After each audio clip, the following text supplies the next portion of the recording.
So it looks like I finally got the Marvel Legends Amazing Fantasy 15 Spider-Man action figure as part of Spider-Man's 60th anniversary. But is this one the Spider-Man action figure we've all been waiting for, or should you save your money, soulmates? Be sure you stick around until the end, guys, because we're going to talk about what Spider-Man characters we would love to see as a Marvel Legend next. If you support what I do, please click subscribe and hit the bell for notifications so you don't miss a single video of mine when it comes out. So as typical with the new plastic-free packaging that Marvel Legends is using, guys, Amazing Fantasy 15 Spider-Man here is not winning any points on presentation, but taking him out of the box, I did not have any problems with anything of his being bent, misshapen, anything like that. So he did look fairly good coming out of there. When you look at the accessories on Amazing Fantasy 15 Spider-Man, what does he come with?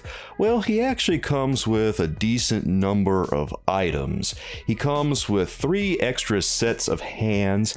He comes with 2 extra sets of web wings because his first appearance he wears web wings. So of course they tried to recreate that here. What else does he come with? He comes with a web line that has a little grip on it.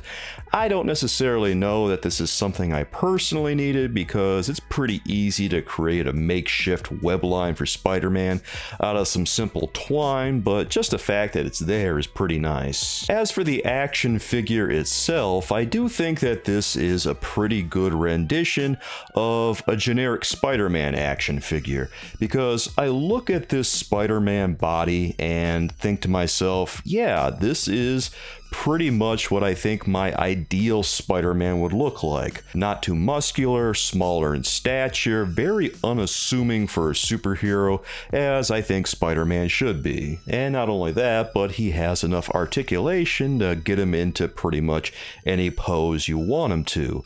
Now, the downside of this is around the same time they released the Renew Your Vows Spider-Man, which has toe articulation, and it is strange that this Spider-Man does not have toe articulation. It just feels like maybe they should have put that on this one too, and even though they didn't put it on there, I feel like this is a pretty decent Spider-Man action figure despite that. There's nothing too much to say about the articulation on Spider-Man here. It's pretty much standard stuff for a Marvel Legend in 2022. He has the ab crunch as well as the torso rocker. That's the new Marvel Legends articulation that I kind of like to see because it really feels very versatile. Although he does have something that a few other Marvel Legends don't have down on his legs. He has articulation where the top of his boots are. So that's something we don't see on a lot of different Marvel Legends that is kind of ambivalent for me here. I don't feel like it's particularly useful articulation, but you know, I'm not going to say no to it either. I imagine the only reason that exists is so they can easily recycle the legs for other action figures. As far as how the accessories work with Amazing Fantasy 15 Spider-Man, well, the hands all work fine as you would expect them to, and the web line is fine too.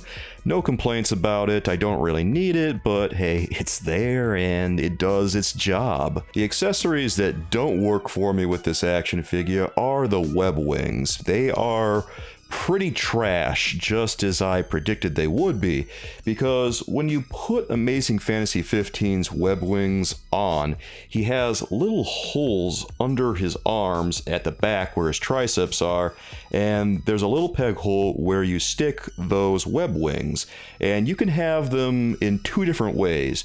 You can have them so the web wings are stretched out so it looks like maybe he's gliding, or he just has his arm stretched out, or you can have them so that the web wings are all wrinkled up so it looks like his arms are down.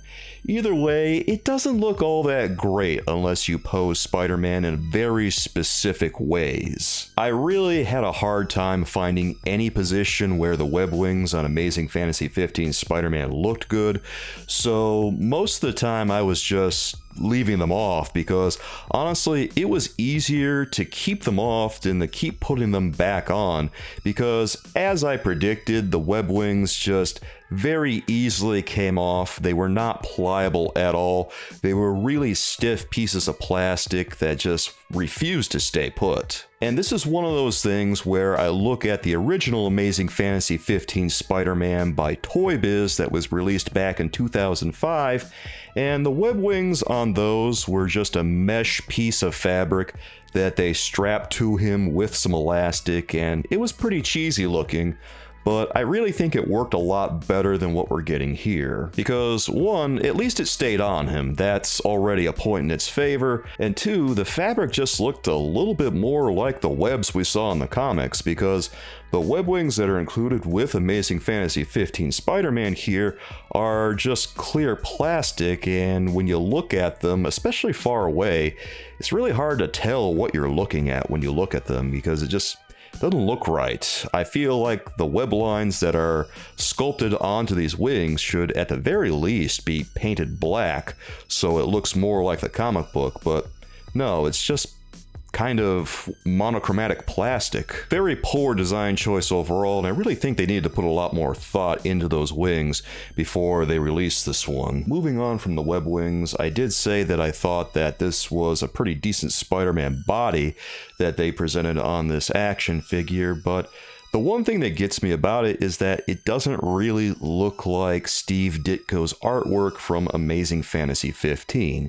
It simply doesn't really represent how the character looks in that comic book. And once again, I have to refer to the 2005 Sentinel Wave Amazing Fantasy 15 Spider-Man and say that that one bears a much closer resemblance to Steve Ditko's artwork from Amazing Fantasy 15 than this one does by Hasbro 17 years afterward. The Toy Biz version is much thinner, and the proportions on it look a little closer to Steve Ditko's artwork, and on that one you can really tell that Toy Biz went to great lengths to make it look as much like the first appearance of Spider-Man as much as possible, whereas on the Hasbro figure it looks like they just created a generic Spider-Man action figure and did a paint job on it that looks kinda similar to the first appearance of Spider-Man, and they called it a day. It feels like they want to claim the title and prestige of a first appearance Spider-Man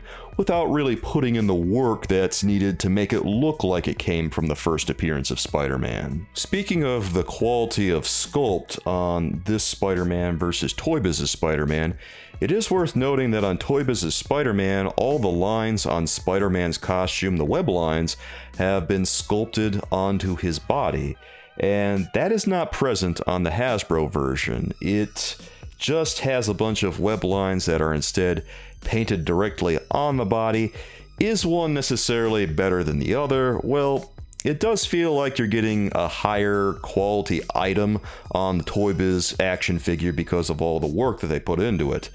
This feels decent, it feels okay, but it doesn't feel like it's as nice as the Toy Biz one was. And if we're being real about it, 17 years later, it doesn't really feel like this Spider-Man is a dramatic improvement over the Toy Biz version. Sure, it got rid of some of the more awkward elements like the hand articulation, and sure, he has an ab rocker and an ab crunch instead of the waist swivel and ab crunch like we see on the Toy Biz figure. But is it all that much better? I mean, it still doesn't look like first appearance Spider-Man, so on that account, I would have to say, yeah, the Toy Biz one still kinda edges it out. But that said, as far as a generic Spider-Man action figure, I think that Hasbro's work on this one does pretty well for itself, and I kinda look forward to seeing this used a few more times on some other Spider-Man action figures like they have been recently. Maybe not the retro card 90s animated Spider-Man because it doesn't really work for that version of the character, but something like the Spider-Man and His Amazing Friends release, yeah, that one was okay. Is this one one worth getting, soulmates? Well, it really depends how you feel about having a first appearance Spider-Man that doesn't really feel like the first appearance of Spider-Man, because there's just no way around it. It doesn't look like the Amazing Fantasy comic book appearance. It might be worth getting if you just need an Amazing Fantasy 15 Spider-Man and you don't have the one that was released back in 2005, because that was a pretty long time ago.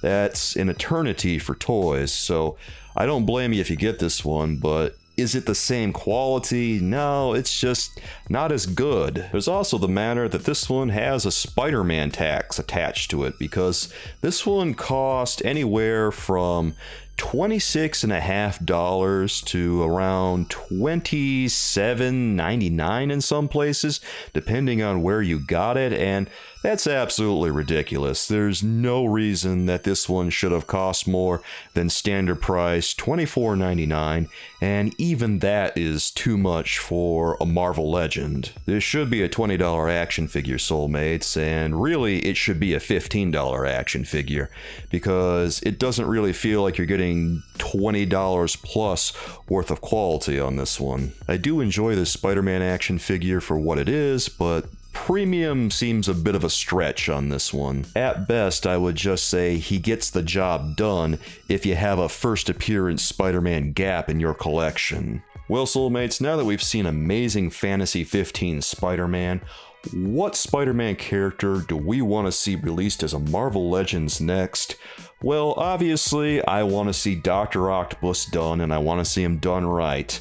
But aside from that, I think it would be really great to see a new Vulture, because the one that was released a few years ago was just terrible. Well, soulmates, what do you think about this Amazing Spider-Man action figure? Is this one that you have in your collection and you absolutely love him?